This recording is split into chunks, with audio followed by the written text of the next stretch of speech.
He's angry about mortgages. It's Angry Mortgage. He's swearing. He's cursing loud. He's old. He's opinionated. And he's been doing this so damn long. This program is about mortgages, and this is mortgage advice, but the advice may not apply to your situation. Contact licensed mortgage professionals for specific recommendations before you make decisions about mortgages. You may not agree with Ron, but if you don't, he thinks you're wrong. Oh, and did we say there is a lot of swearing? We are back. We're back. And because nobody can remember our names from one week to another, I'm Ron. This is Jan. Oh, Hello. And we got another request. Oh? There's always lots of comments. Mm-hmm. I got to tell you, folks, we get a lot of comments. Mm-hmm. There's some people who like to comment about the sound all the time. I got news for you. Turn up your own sound in the car, okay? Everybody else is fine. Just This is you. some quality equipment. Yeah, it's just you who've got the trouble. But the other thing we've got requests on is, this was a funny one this last week. Someone said, hey, Ron, what's wrong? You never asked to add subscribers or to like or to any of that stuff. You never tell me to like you in my Apple Pods or put a... Okay, so we're going to ask. Fine. Hey, if you're watching this on YouTube, hit subscribe. If you already subscribed, go run into your significant other and your partner and get them to subscribe, even though they say, I'm never going to watch that stupid mortgage shit. Just do it. Just do it. It helps them, okay? So You gotta be like the influencers, like, welcome to my channel. That's good. Oh, and on the pods, you got to go into however you get your way into Apple Pod. I have no clue. Spotify. But somehow you got to get in there and subscribe, and you got to go. You gotta follow. You gotta follow the channel. And you got to phone your mom and say, hey, you need to follow this guy. What are you talking about? Oh, we're just trying to help him. Exactly. You do that. Tell your friends, whatever. Okay, like Jesus. That's funny when you think about it. But yes, although he is right. Some people ask for subscriptions every single time. Yeah. They're on point with it, and we should try more. By the way, folks, you should know this. Obviously everybody gets exposed to ads. Mm-hmm. There's always ads on YouTube. There's ads, especially if you're not premium. You're not premium. You're paid. Mm-hmm. I don't always recommend premium unless you're on YouTube a lot. I mean, unless you set up ad blockers, you'll never get ads. That too, yeah. But I think. Doesn't YouTube hate you if you have ad blockers? I don't know. You could still works. Still works. Yeah, okay, fine. Look, folks, we don't receive.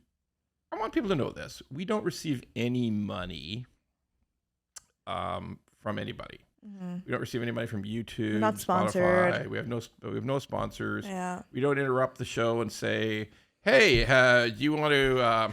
The most famous one was a pod that I really like, where it's a really good pod. It's a really good pod about the economy and it's really good Canadian stuff, international stuff too.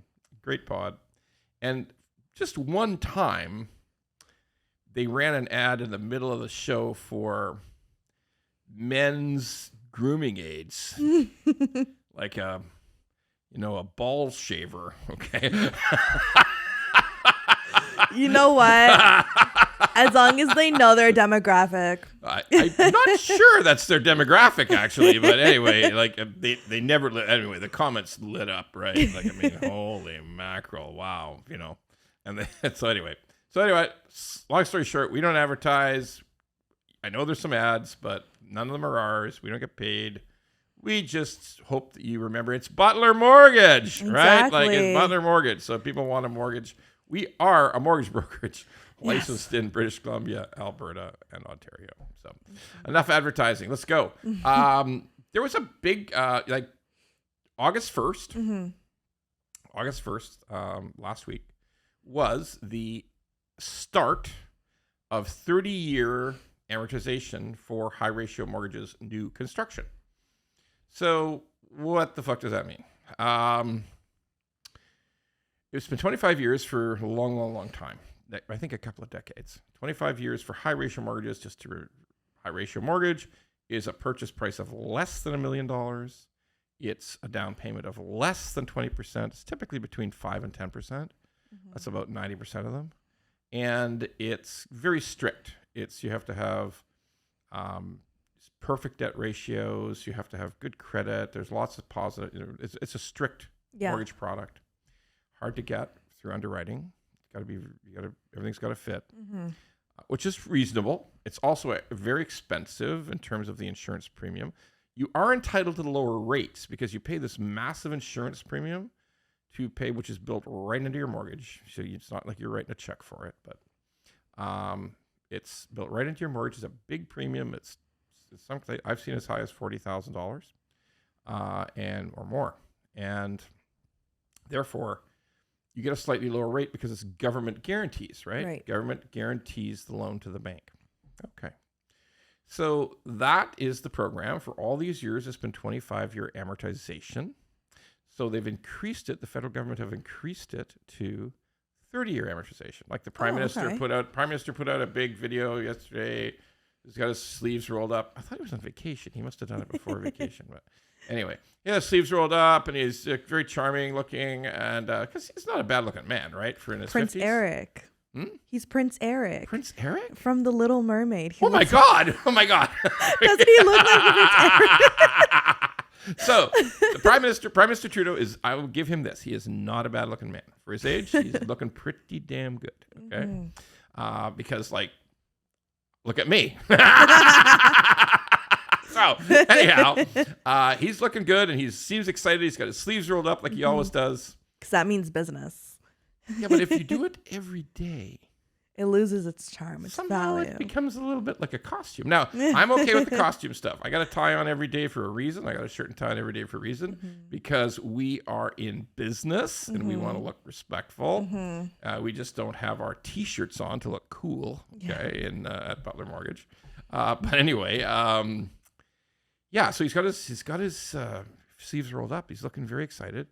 And he always loosens his tie a little too. I don't know if you've seen that. Sometimes he loosens his tie a bit. So looks like he's really working. Okay. Yeah. And they use that a lot in their language too. Everybody in the federal government now, all the ministers, the federal government, they all say, "We're working hard for Canadians," which I guess beats the shit out of hardly working, right? Yeah. I mean, there's that. But all right. So he's on there. He's telling us how good it is, how great it is for young people in Canada, first-time home buyers, 30-year amortization. But he sort of neglects the thing. He sort of whispers the new construction part, okay? So what's the technical problem with a first-time buyer and new construction? Let's break it down. New construction, if you buy it, you're buying it before it's built, right? Way in advance. Yeah. Okay, so if it's a house or a townhouse or semi, whatever, then you're probably about 18 months away from being able to move in when you put your deposit down. Okay. Now, if we're trying to figure out in big cities in Canada, what's the lowest cost option in big cities, because houses in Vancouver, Toronto, Calgary, even Montreal to a certain extent are expensive. Right. Okay. Yeah. To get your start on the property ladder for young people, that new home buyers, that would probably be a condo. Okay. But a new construction condo is 5 years. So now, let's face it. If you're a first-time home buyer, what?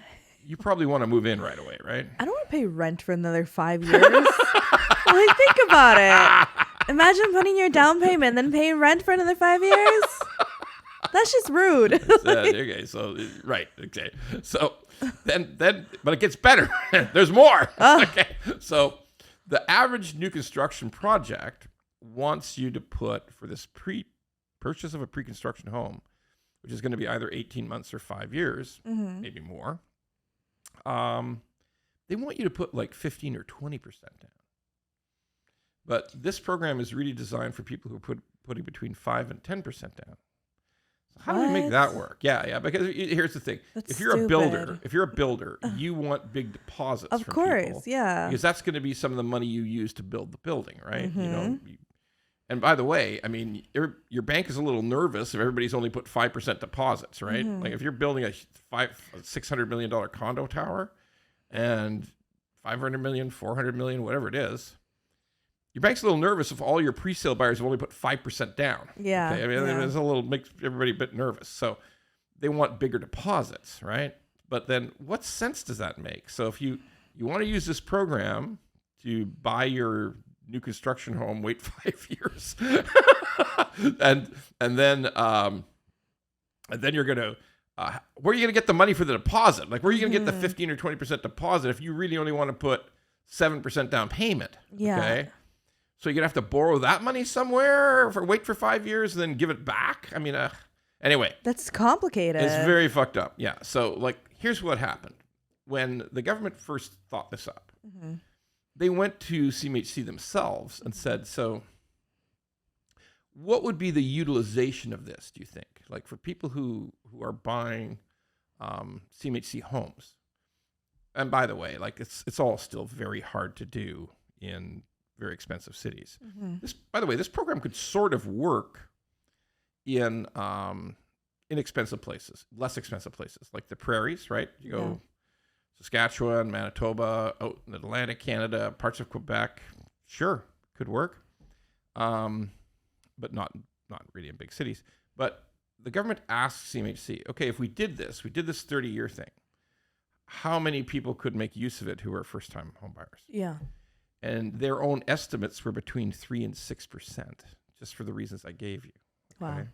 So that's like over 90% no, aren't going to use it. Now, some people said, well, look, I mean, maybe builders will change. Maybe builders will find a way to offer this 5% deposit. Maybe. I don't know how, but maybe. And God bless if that happens. But there's other things, too. If you go from 25-year to 30-year amortization, your payment goes down a bit. Like maybe it goes down $100, $150. Your ability to qualify increases a bit, okay, because it's a longer term. Yeah. There's a longer amortization period, I should say. But during the first 5 years, if you select this, interest is much higher. Like if you spent the entire, because you're paying for that 5 years longer, Right. you're paying a lot more interest. And most importantly, because you're lowering that payment. Remember, I said it goes down between anywhere from like $100, $150 a month. Go from 25 to 30. Most of that decrease was actually going to principal. It was going to pay the mortgage off. Right. So now you've got very little going to principal on a 30-year mortgage.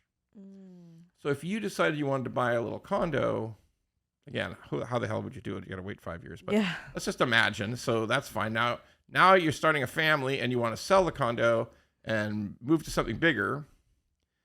When you look at what you've paid off in your mortgage during the first 5 years, It's like peanuts. it's sweet fuck all. Okay. And you say to yourself, wow, this didn't work out anyway the way I thought it would. Yeah. So folks, I mean, at the end of the day, okay, it's not a bad idea. If it works for you, it works. But it's not a big deal at all. Yeah. Like, it's the tiniest change you're going to make.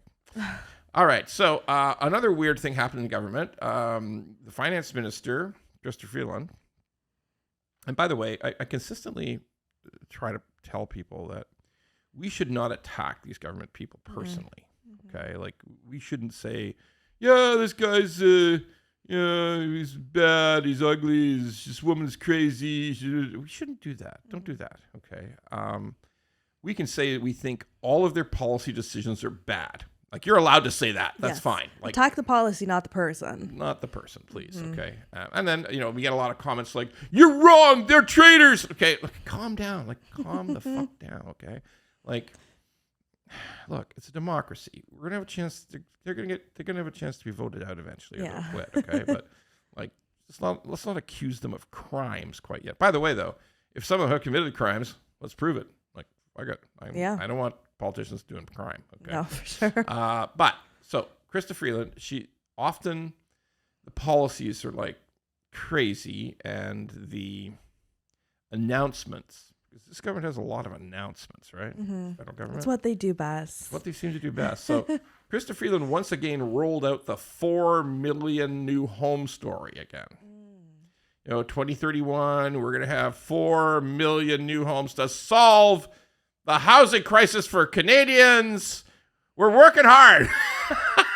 always say that. They always say that. Always. All right. So I'm going to strongly suggest, Chrystia Freedland, you stop saying this fucking foolishness of the 4 million homes. There ain't going to be any 4 million homes. And they're also missing the fact that they're not homes for sale. So it's going to... Yeah, a bunch of them are rentals, too. Yeah, that's right. a bunch of them are rentals. So it's Purpose-built rentals, that's correct. Yeah. And some of it's subsidized homes under the Housing Accelerator Fund, which is strictly designed for people with very low incomes to live in. Through housing communities. Yeah. It's through subsidized housing, through social housing, which is not a bad thing. Absolutely fucking not. It's a good thing. Okay? But it's not solving the whole housing crisis. Which is people wanting to buy homes. Exactly. Okay, It's buying homes and people who are looking for apartments to rent. Yes. Not just half of it. Yeah, exactly. So, precisely, you're right. So, quit saying the 4 million because we ain't getting there. Okay, this year, maybe 2024 is going to end up with 210,000 home starts, of which a bunch of them are rentals. Okay? Next year could be really bad. It could be like 180, 175, because there's a lot of economic pressure pushing against new housing starts, particularly Ontario, British Columbia. Lots of pressure. By the way, in British Columbia, they have done a great job about building rentals. Okay, between taking advantage of the new CMHC program and also through provincial government pushing it, building rentals. Yeah. They've done a good job, no question. Okay, but even that's going to slack off a little next year. And if the whole economy is facing a bit of a downturn, it'll all slow down. So we have to quit. Please, Finance Minister Freedland, stop saying it. Stop saying the 4 million. She wouldn't be a politician if she wasn't holding on to false hope. Yeah, but here's, wouldn't it be refreshing if a politician just apologized and said, "Yeah, we fucked up"? Yeah, or even if they were just honest. Like I feel like I would have more faith in government if I heard honesty coming out of their mouth. If they, of course they're not going to come out and doomsday everyone, but if they were just a little bit more honest, I think that my generation would be more enticed to vote, right? But for us, I mean, I do vote and I do definitely support voting, but a lot of young people don't. It's because we're like, who cares? Well, it's one liar to another liar, so who cares? I have to pick between liars. Yeah. So, yeah, okay. You're right. And you, by the way, you're also right. You should always vote. Okay? Always vote. Oh, for always sure. Vote. Yeah. But at the end of the day, it would be so refreshing for a politician, particularly a government that's been in for a long time, for people to come out and say, you know what, this really hasn't fucking worked. We're going to have to scrap this and start all over again. Try something else. And we're going to see if we have a better idea this time. Okay. Because keep saying the 4 million extra homes is just never going to work. It won't work. Better to stop saying it. Okay. All right. So an interesting little judgment out of the Supreme Court that has to do with white collar crime. I talk about white collar crime, mortgage fraud, all kinds of frauds on the show. We have a Supreme Court judgment came out. Supreme Court of Canada. So just to give you the background on it, in British Columbia, there was these people who just ripped a bunch of people off with stock market fraud. They just issued bullshit shares, promoted them and told everybody it's the greatest thing since sliced bread. Started at 20 cents, went up to $2. And then the people who were behind this bullshit dumped all their shares and blew the company apart. Okay. So everybody was left holding the bag and lost a shit ton of money. And then the BC securities regulator, who controls the stock market in British Columbia, looked at it and said, no, I think you guys are fucking crooks. You're just fucking fraudsters. Okay. Did a tribunal, held hearings, found against them, charged them with huge fines, and also something called disgorgement. So disgorgement is, you stole all this fucking money. We think you're hiding it. So if we ever find assets of yours, if we can ever find assets that really came from you, we're going to seize them and sell them and then send that money back to the people you robbed. As they should. Okay? Which is total sense. So what happens in all these cases is that immediately when these people know they're fucked. Hey, we got caught. Okay, bankrupt. We're bankrupt now. Okay, so we don't have to owe anybody any money. But in criminal court, those kind of fines and penalties in criminal court, they survive bankruptcy. So you can go bankrupt if you want, but you're still going to owe the money to the court. Right. Okay. But incredibly, absolutely fucking incredibly, last week, the Supreme Court decides, well, you know what? The courts and a regulator, like the stock market regulator, they're not the same thing. So if you're fined by the stock market regulator, or I guess in this case, eventually the case of the mortgage regulator. Okay, so any kind of regulator, if you're fined by any regulator and you go bankrupt, or if you're told you've got to disgorge money to pay reparations to the people you robbed, okay? No, if you go bankrupt, that's all wiped away. What? Yeah, fuck yeah. Okay? The fucking nut bars on the Supreme Court, and I'm gonna actually go ahead and call them nut bars. Okay, what is going on? I keep saying that I don't like to criticize politicians, but actually these judges can fuck themselves. There's been a lot of wacky fucking decisions out of the Supreme Court. I know it's disrespectful. I don't give a shit. If you're a Supreme Court and you say, you know what, we think you've stolen these people's money, but on a technicality, I think bankruptcy should wipe away all these things that you owe these people. That's not right. Totally fucked up. That's not right. It's totally fucked up. So it's basically like handing them crime on a silver platter. Yeah, exactly. It's like, here you go, do it again. It's easy. You know, we keep talking about Claire Drage, who stole all that money through promissory notes and stuff. Like, I'll adapt. So she fucked over people. Yeah. I'll say that she fucked over people with promissory notes because the money's gone, right? And they're not going to get their money back, so they're fucked over. So she goes bankrupt, gives up her mortgage license, and effectively walks away. Like, chase me. I don't know anything. I'm bankrupt now. I don't know anything. Okay, because she actually hasn't been charged with anything. She hasn't been criminally charged. Oh my gosh. So she just says, and nobody, is there hidden money? Did she hide some money? Like, nobody knows. Nobody's looking. Nobody's looking. No. So that's one of the problems that I feel with people who are doing financial white collar crime in Canada. They get caught, or the scheme blows up, like a lot of them do. Scheme blows the fuck up. And, okay, I'm bankrupt now. My company's in receivership. Bye-bye. Bye-bye-bye. That's so bullshit. It's fucking ridiculous. That is so bullshit. Why is it getting easier and easier? Exactly. Thank you, Supreme Court, for making it more profitable to fuck the world. Okay, thank you, Supreme Court. And at the end of the day, the worst thing about it is, it's not like these people all live in a vacuum, right? Like fraudsters and bullshit artists listen to the news, right? Like, we're listening all the time. So, hey, things are getting better for us. Yeah. Nobody gets charged. Yeah. Okay. And now the Supreme Court says we can go bankrupt and wipe away all the fines and disgorgement and all the penalties and just wipe it away if we go bankrupt. Okay? Hide our money offshore, and it's like it never happened. Don't, please, sweet Jesus, don't teach people there's benefits to doing crime. Please don't do that. Don't teach people that it's better to be reckless. Don't teach people that it's better to fuck your fellow man and we're going to have easy ways for you to get out from under, okay? Don't do that. Make it hard. Be like the States. One night, 3 o'clock in the morning, open up, FBI! Getting swatted on left, right, and center. Yeah. I got to admit, for white-collar criminals, I fucking love that. I love that FBI, 3 o'clock in the morning. Open up, FBI! Okay? And they grab everything, right? They take every computer. Yeah. They take all this They seize the whole thing, yeah. By the way, in Canada, they seize fuck all nothing. I was watching the other night this show about this guy who's like a crypto robber, crypto swindler. Yeah. And he, they somehow through civil action, they got an order from a court for a private detective to go and seize the computers, go into the home. You're allowed to go into the home. The sheriff says go into the home, seize the computers, seize the cell phones. They found a hidden cell phone. And then the court order didn't specify that cell phone, which the crook said was his girlfriend's cell phone. So they can't submit that into evidence. No, they couldn't. They couldn't even grab it. They couldn't grab it. So then he gave it back 2 days later. It was blank. There was nothing in this. This SIM card was blank. You couldn't. Oh my So if that crypto guy had stolen $1 million and had it hidden in fucking Dubai, and there was the wallet and the key codes were there, gone now.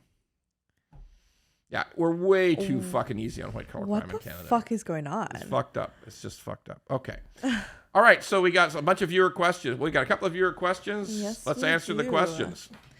Okay, this one says, I'm thinking to buy a vacation house on a leased land. My bank says there's a problem. Why is that? There are other homes on the same leased land.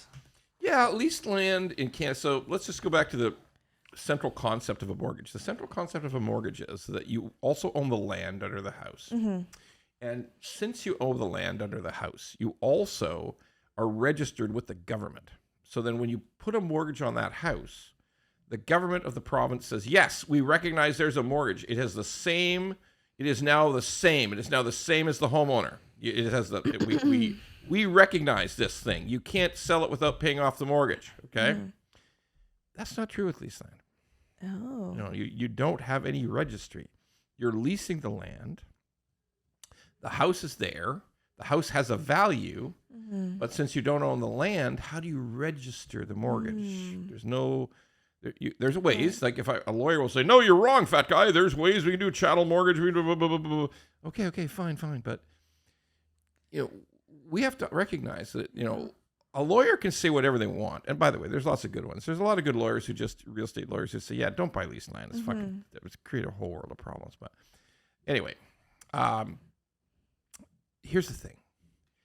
Banks, it's their money. They get to call the shots, right? Right. So if they don't want leased land because of this issue, it's their right. Nothing they can do about it. Now, when you say there's other houses on leased land, sure, they might have been bought 20 years ago. They might have been bought for cash. Who the hell knows? Okay. Yeah. Now, let me be clear though. There is, because I got a bunch of people in BC right now saying, no, you're crazy. You can get a mortgage on leased land.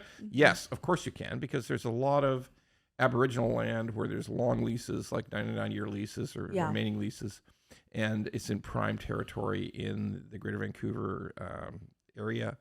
And sure, there's financial institutions have worked out ways to allow that to happen, okay? Because it's very, very prime, okay? But if you go out into some distant point in Manitoba or in Quebec or Ontario, and it's Aboriginal land then you want to get a lease on it, and they allow the lease, none of these, it's not like a highly popular location. Like some of the most prestigious properties in Vancouver are on leased land. Okay. Oh, interesting. They're on leased land. So, matter of fact, in the whole place where I was brought up in North Vancouver, there's a whole part of land, a whole reserve that's converting a bunch of stuff to residential condo units and other type of units. It's a very, very prestigious place in North Vancouver. And, it's leased, and they're getting support from financial institutions because it's very valuable land. It looks right out over the inlet. It's a beautiful location. Yeah. So, but it is hard. And if it's in the middle of nowhere, sorry to say, you're going to have some pushback. Now, some lenders will do it. So you've got to go past your bank. You got to go to other banks and maybe a local credit union would be a good idea to try. But that's the real reason. You can't get the actual registration in the provincial title on that land. That's the reason. Got it. This one says, I am slightly behind on my mortgage. I have a variable that had payment increase. It went when prime goes up. So it's gone up $1,031.50 a month. I could only make partial payments the last 2 months. Am I in trouble?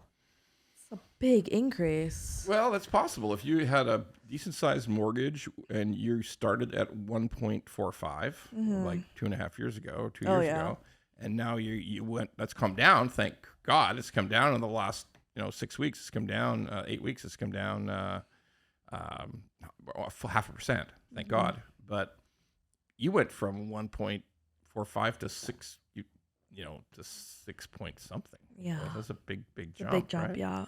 So if you had one of those products where your payments went up, yeah, it's hard. The real issue here is partial payments. So I want to address that, because obviously when you fall behind with the bank, you try to make it up, but you may not have enough money to make the full payment. Yeah. So you make partial payments. Here's the problem.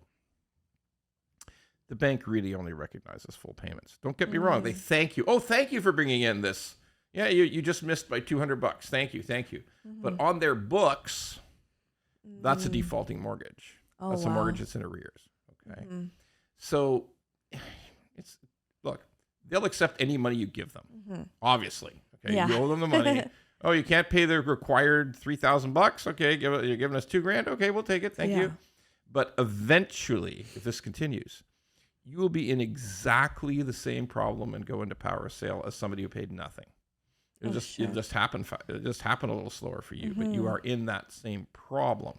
If you don't pay exactly what you're supposed to pay when you're supposed to pay it, they can put you into power sale. Now, they may delay, but you are on the road. You're going to a bad place. Okay? So what do you recommend for this person? Well, the right thing to do is do everything in your human power to get it up to date, and then immediately go, because you really need to be up to date before you can go this route, and go to them and say, I need to increase amortization. I need an emergency increase. I'm coming here for financial hardship, which I'm clearly in. Now I've caught up, but I need you to take me from 25-year amortization to 35-year amortization, or 30, or whatever. I need to get my payment down. Again, you will only be able to do this in a reasonable way once you're caught up. Right. Then you have to put the bank under pressure. By the way, in Canada, our federal department that runs banks has said that all banks must cooperate as best they can with financial hardship. Okay? Again, you have to be caught up. Have to say that over and over. But once you're caught up, you can apply for that and you can insist on it, because the federal government has said it must happen. Right. So that's the correct answer. Get extended amortization. If that doesn't work, if that still is not going to save you, you got to sell the house. Yeah. Because you want to get equity out of the house as much as you can without the bank selling it for you and charging You're left with nothing. tens of thousands of dollars administration costs and legal fees. You don't want that. So that is the correct answer. Okay. It's two good questions. So, we always talk about rates going down, right? I got, Janet and I get a kick out of this because we'll talk about rates coming down. The trend is lower. And then we always say it's not linear, which means there will be bumps. We emphasize it's not linear. Some months it's going to go up a little, then it'll come back down. But the overall trend is lower. Yeah. Okay. And every time we say it, and by the way, thank you for comments. We love the fact that people comment on our channel. We love the controversy. I might be getting tired of some of the controversy, but but please comment.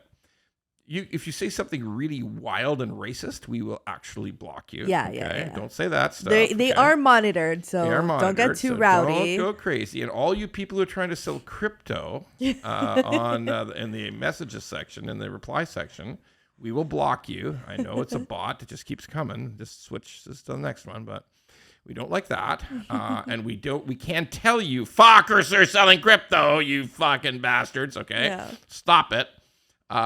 They won't. But we did get a lot of comments. Whenever we talk about the rates going down, we automatically have a bunch of comments that said, no, you're wrong. You're fucking wrong. Rates are going to go up. Canada, they dropped the rates.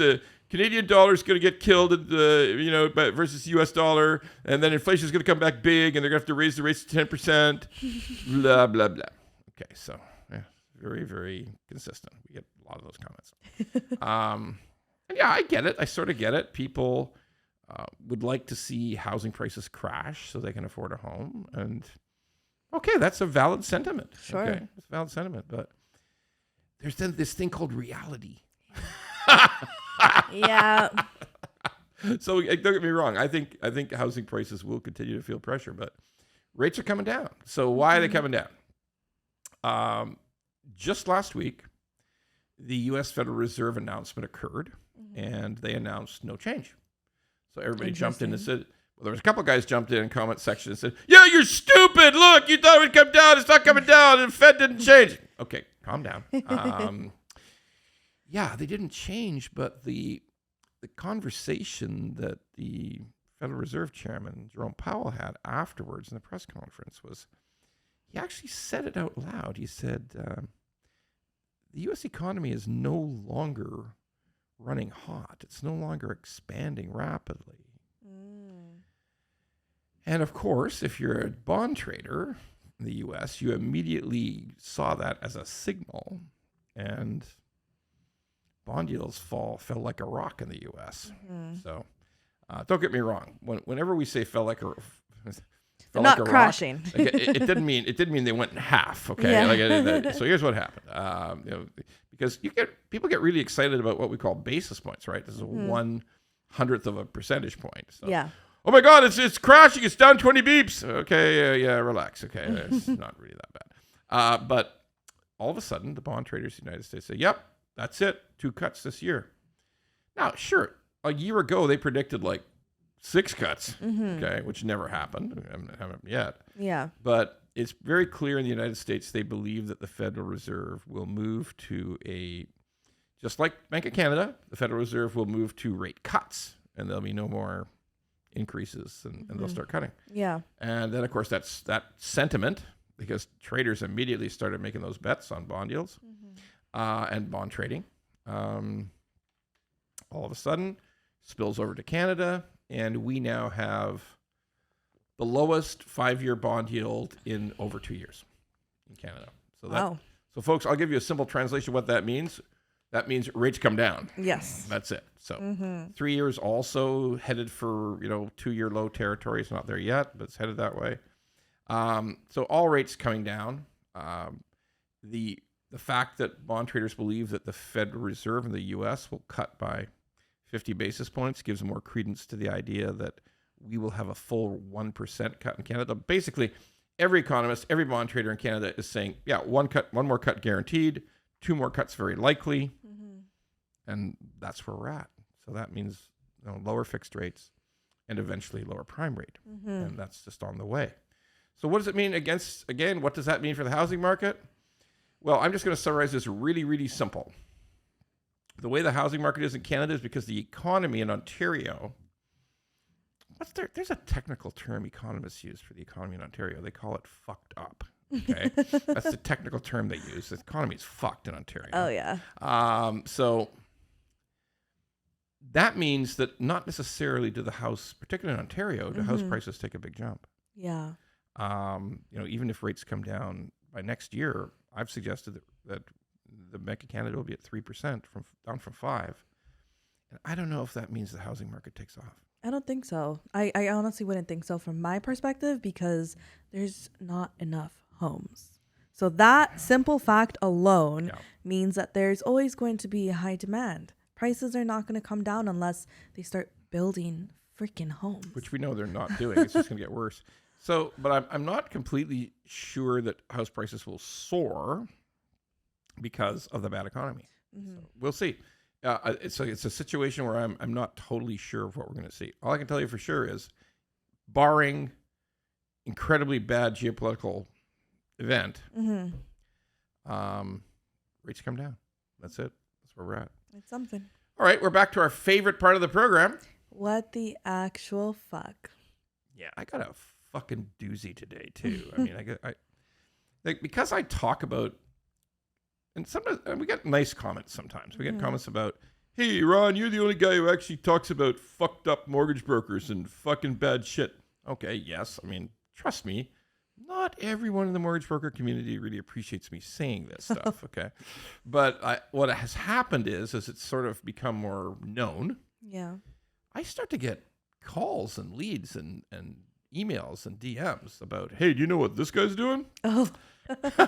You want to see this? The whistleblowers. The whistleblower. We got the whistleblowers coming in, okay?" So, and this makes me really fucking mad, because this is sheer private mortgage. Okay, so not a bank, not document fraud, not any of that bad shit. This is private individuals doing private mortgages through a mortgage broker who specializes. I actually know the guy a tiny bit. Okay.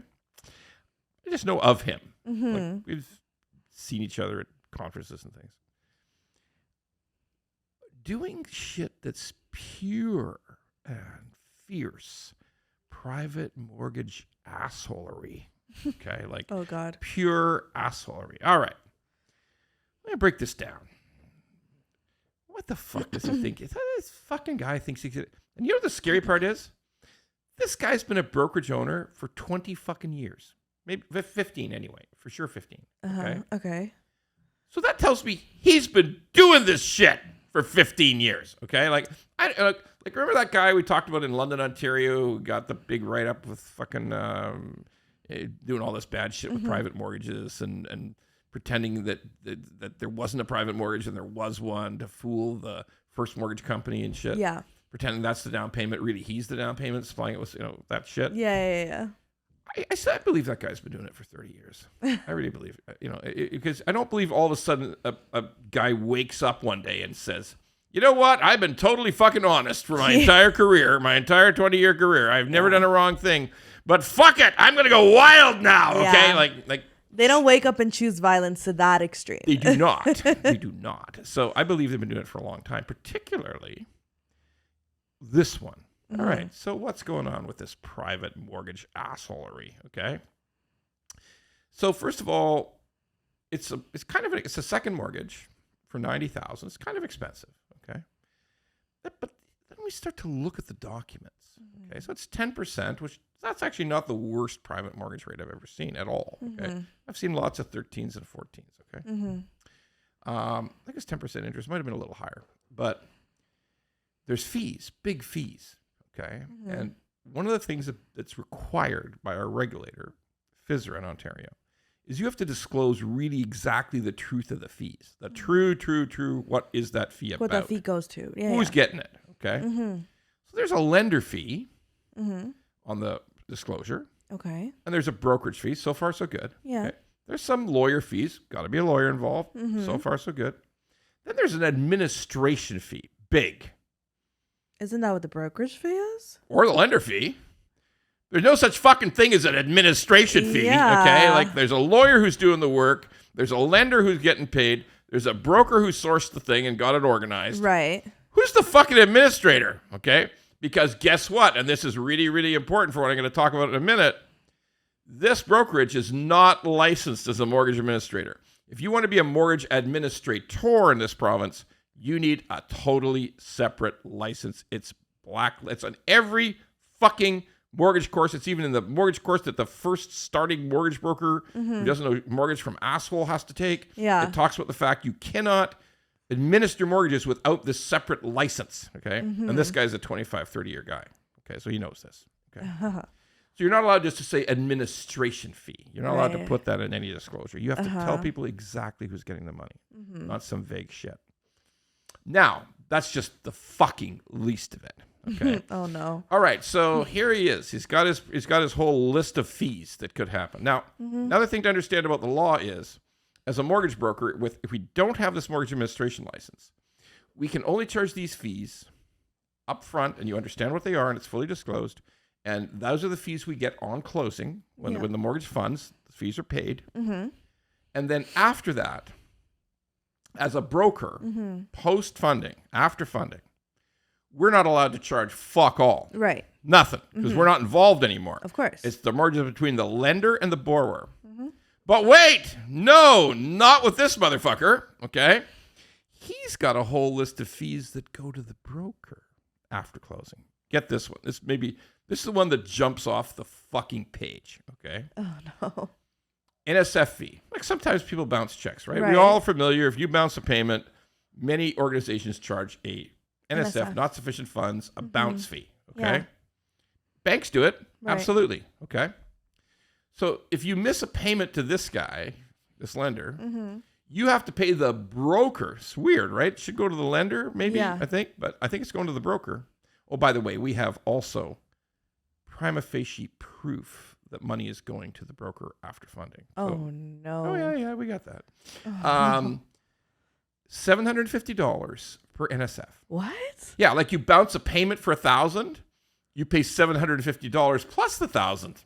Isn't the bank NSF only $50 or something like that? I think in private mortgage world, I've seen 200, I've seen 150, I've seen big. But in real world, like if you're got your own mortgage at the bank, it's usually 15 or 35, maybe 75. Okay. $750. If you didn't have the 1,000, what makes you think they'd have the 750? Well, there's that. Okay, but sometimes it's just bad luck. Like your pay. Remember, there was a thing with Scotiabank where pays got held up for a few hours. Okay, like people all got their paid, and Scotia's fine, folks. It's just a computer problem. That's all it was. Well, just a couple weeks ago when the blue screen of death thing was going on, a lot of payments were on hold and updates 100%. Were on hold. So it happens. So it happens. Like somebody could not be broke and still miss a payment. Like just something went wrong. Of course. Okay?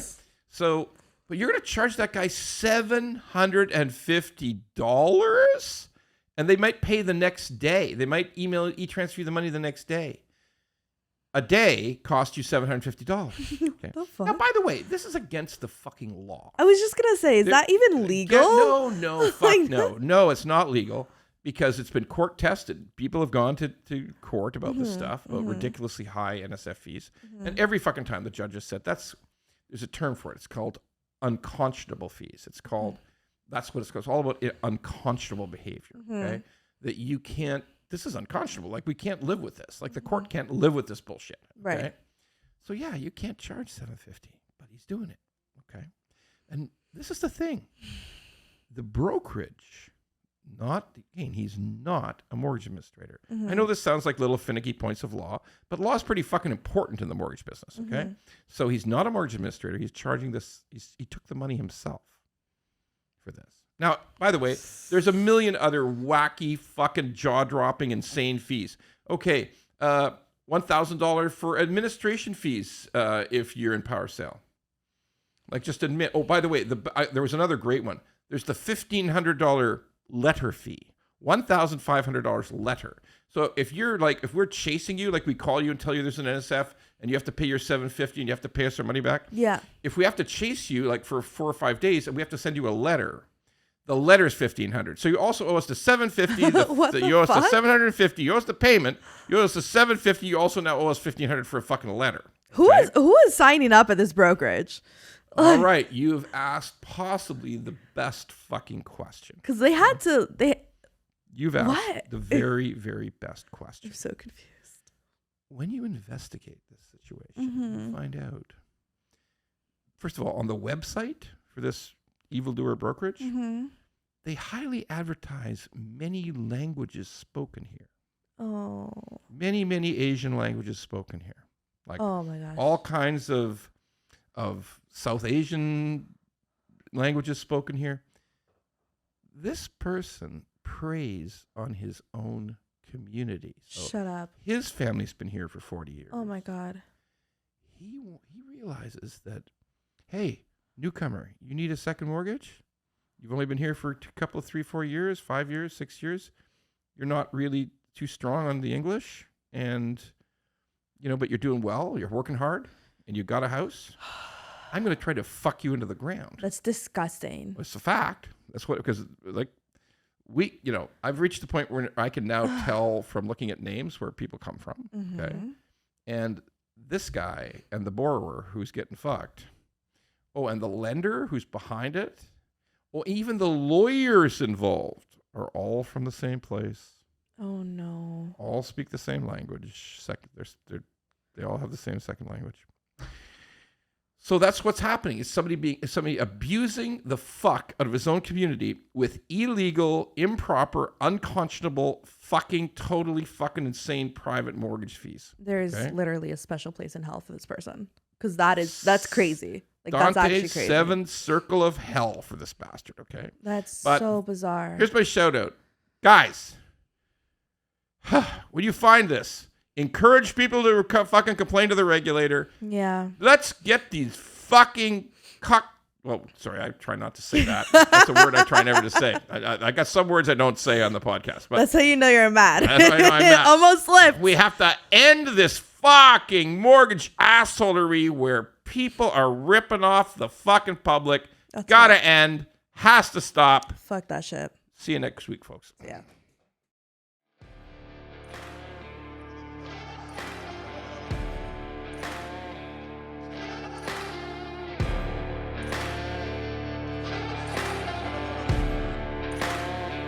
If you like the pod, well, don't just sit there. Go to YouTube, Apple, Spotify, and all the other ones and like the pod.